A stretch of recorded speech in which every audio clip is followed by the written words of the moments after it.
Hello and welcome to this video on graphing sine and cosine with period changes and phase shifts. And we'll get into each of these kind of concepts and how they affect graphing sine and cosine. But first I want to start with your prior knowledge about the sine function and the cosine function. And the main difference that you have to know between the two is where does each one start? We learned sine first, right? And sine and SOHCAHTOA comes first. So where does sine start? And that starts at 0, 0 here, at 0, 0, the origin. Now, cosine, the first positive cycle of cosine, this always starts at a maximum, which is 0, 1. Now, if you have a negative amplitude, you will have to reflect, and that would cause your first point to be a minimum. But again, the parent function of cosine starts at the maximum 0, 1. So shown is a sine curve. They want us to determine the amplitude, the period, and the midline of the function. So just recapping, remember the amplitude really is your maximum. So amplitude is the max minus the minimum, and then you divide that quantity by 2. So here we have a maximum of 5. We have a minimum of 1. So that is 4 divided by 2. So our amplitude is 2. Now, if we have a maximum of 5 and an amplitude of 2, right? So if I go down 2 and if I go up 2 from my minimum, that would be your midline. And your midline is going to be halfway between your maximum and your minimum. So amplitude is 2, midline, this is y equals positive 2, and the period, well, the period is how long does it take for the function to repeat itself. So, I mean, they tell us this is a sine curve, so you could start from a maximum, you could start from a minimum, you could start from an intercept, but just how long does it take to repeat itself? So, if I start, notice here at, let me change colors. If I start here at the x value 0, notice I go down, I go up, and I come back down here, and it was at pi, right? So down, up, and then back down before I start repeating that whole process, right? And that took pi. So in this case, the period is pi. Okay, and we're gonna look at adjusting our graph, moving stuff around in this video today.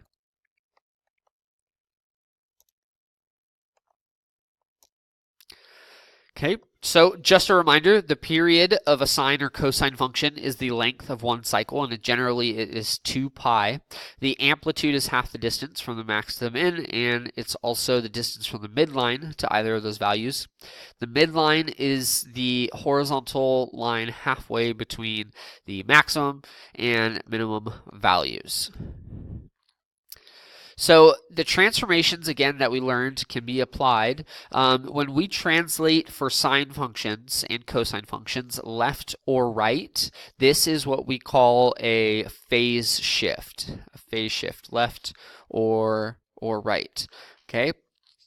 Now, where there's no horizontal translation, the phase shift is 0 radians.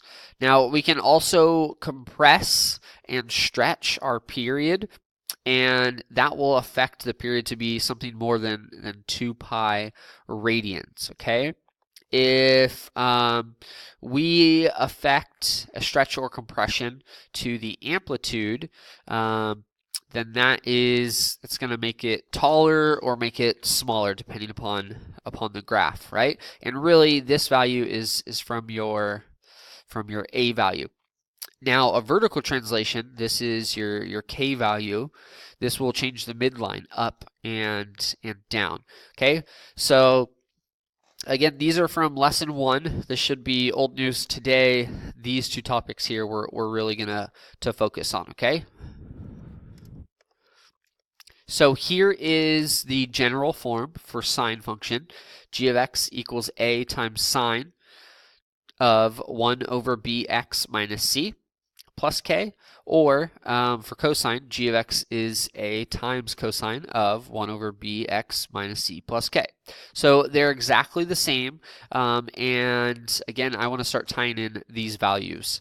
So your a value, again, your a value here, this is going to affect the amplitude, and that's pretty easy to remember, an a, right? So you also have a k value. This is a vertical shift up and down, so that affects your midline, okay? That's your k value. And the other two values that we see in parentheses in here, this is what causes effects on your period and your phase shift. So I want to put C right here. I'll put this in blue, and that is really your phase shift here. Okay, you have to watch out though. Generally, when you have phase shift, it also has the horizontal compression multiplied in with it, so you have to factor it out. So that's why you'll see down here, phase shift is C divided by this value. You factor that value out, and again, I'll show you an example in this lesson.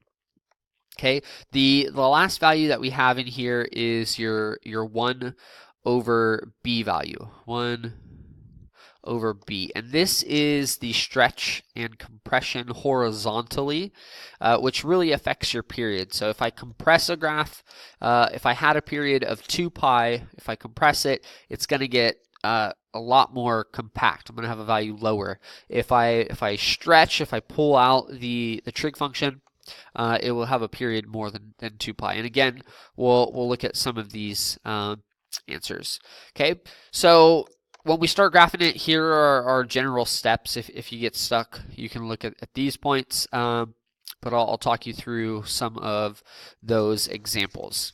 All right, so I hope you like this video. This video just focused on the concept and the ideas that we're going to be looking at. The next video will focus on the actual application of obtaining our objective, which is to graph sine and cosine with period changes and phase shifts.